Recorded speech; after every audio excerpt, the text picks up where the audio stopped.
Speaking of Ineos, though, moving forward, there are reports coming out of Italy that Manchester United have agreed a deal for Inzaghi for him to become the manager of the football club next season. So the reports, I just want to read the reports claim coming from Italy that Simone Inzaghi has agreed to become the manager of Manchester United. According to numerous reports in Italy, they say the Inter boss, ranked at number 5 in the world on 442, he's on 442's website, on 442's list of best managers in the world, is in line to take the job after 2 rounds of interviews. He says Man United recently stuck by Ten Hag over the October international break, keeping faith in the Dutchman.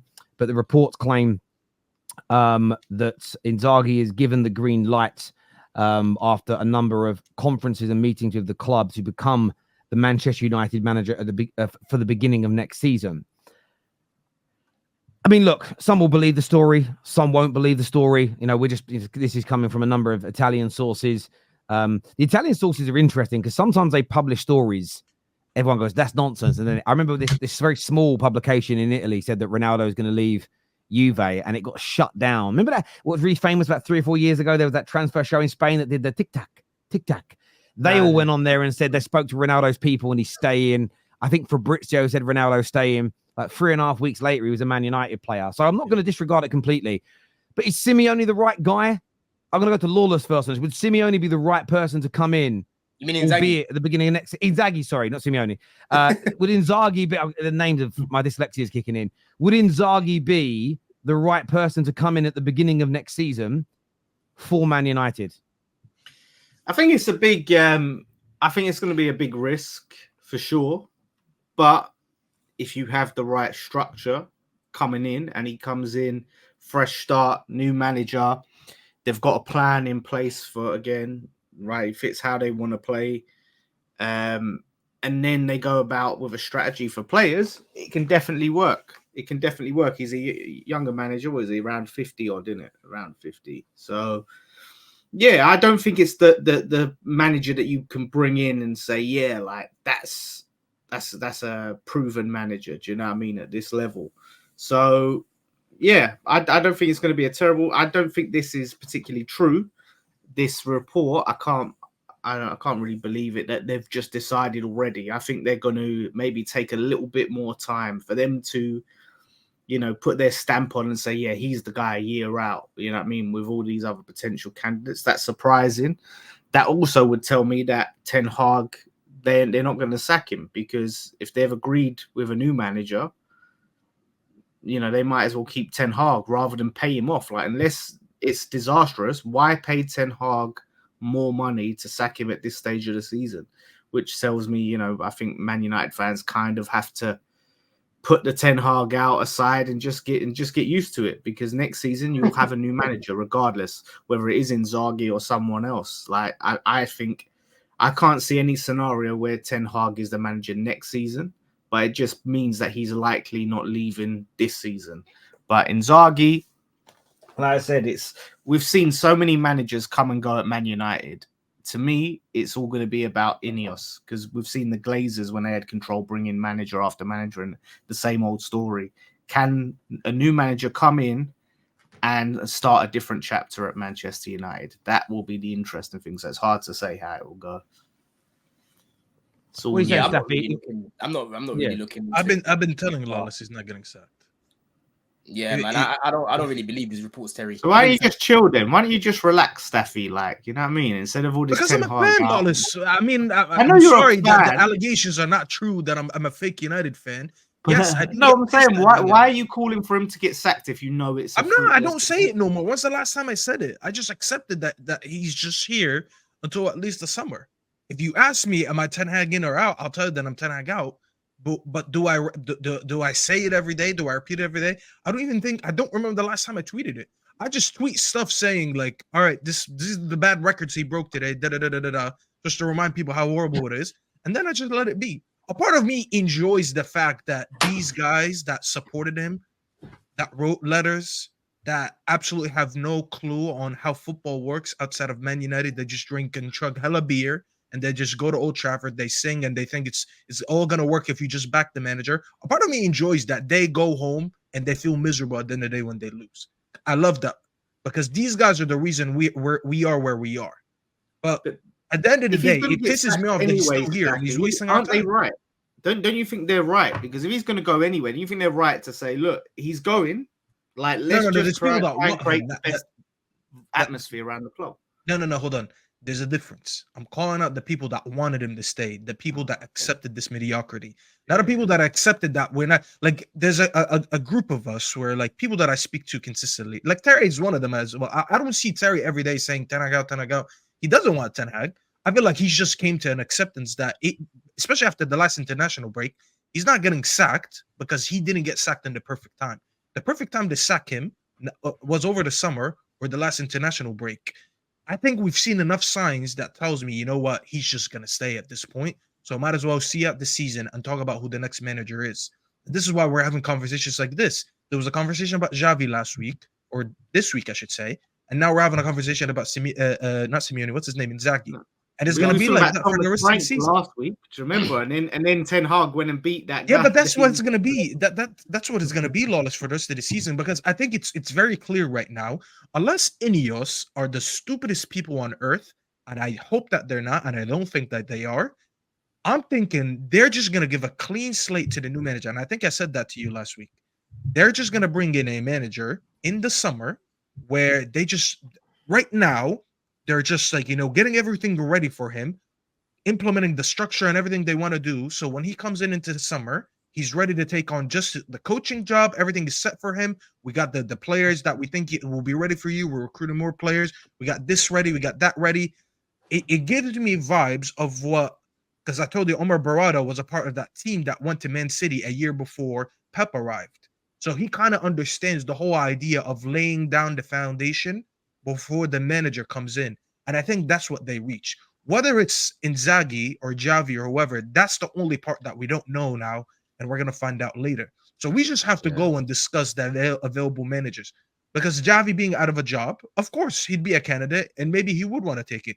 Inzaghi, listen, I think Inter are better than us. They play better football than us. You said he's not proven. I think that's crazy, by the way, because he reached a Champions League final with them. He's won multiple leagues. Not in the Premier League. He's one of the best ones out there. No, he's 100% proven. Maybe not proven in the Premier League because he's never stepped a foot in the Premier League, but he's a proven manager. He comes in. It's probably going to be down to financial reasons as well because you always get paid more in the Premier League than you will get paid in Serie A, but that is a possibility. At the end of the day, I just think someone is coming in the summer, and I'm accepting that. It pisses me off as we go there because every time we lose, I'll lose my mind. But I look at the bigger picture, and the bigger picture is new manager in the summer. And that was a question I was going to ask, really. When you look at most of the credible links to managers that you think we could probably get now, I think we could pay the compensation and Thomas Frank would leave a Brentford. I think we could get a McKenna from Ipswich as an example. When you think about some of the other names that are credibly reported on, so maybe not this particular story that we've done a deal already, but there've been other credible reports that Inzaghi's on the list, that Alonso's on the list. There was a report I read the other day about Sebastian Hoeneß at Stuttgart, who's doing a very good job. But they've all said the same thing, that these managers will not, due to loyalty to their current clubs, leave at this stage of the season. So this begs the question, what's the best decision here from Ineos? Just try their best to tread water with Ten Hag until the end of the season and potentially an interim if it goes really wrong, and then go for one of these managers like an Alonso, like an Inzaghi, who are really, there is a lot of credibility and quality around them? Or are they better off sacking now and going for maybe a lesser coach? And we would all say that the Thomas Franks of this world and the McKennas, based on experience, who they've managed and what they've won, are an echelon or 2 or 3 down. What's the best thing, do you think, Don, for the owners to do? Wait until the summer and potentially appoint top-class managers that have won major honours, or do something now and give a 3-year deal to someone like a Thomas Frank to see if he can start? What do you think is the best approach for Man United from this point? For me, that's a really good question. For me, I would probably say the second option, Terry, because you're not that far in the season where it's not what's the word? Salvageable, yeah? Salvageable at the minute, yeah. So in terms of obviously looking at your season right now, you're only 3 points behind us. I think we're going to finish above you, right? Because our team's better than yours.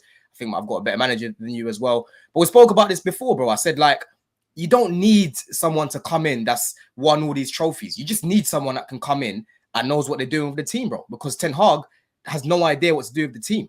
Yeah, and it's filtering down to the players now. Like you said, you keep getting injuries. You've got another one now. I know Anthony hasn't been great, but that's just another body that's out of the way. It wasn't Ten Hag's fault. Cool, you can say that, but it's not a coincidence to me that all these players keep getting injured, right?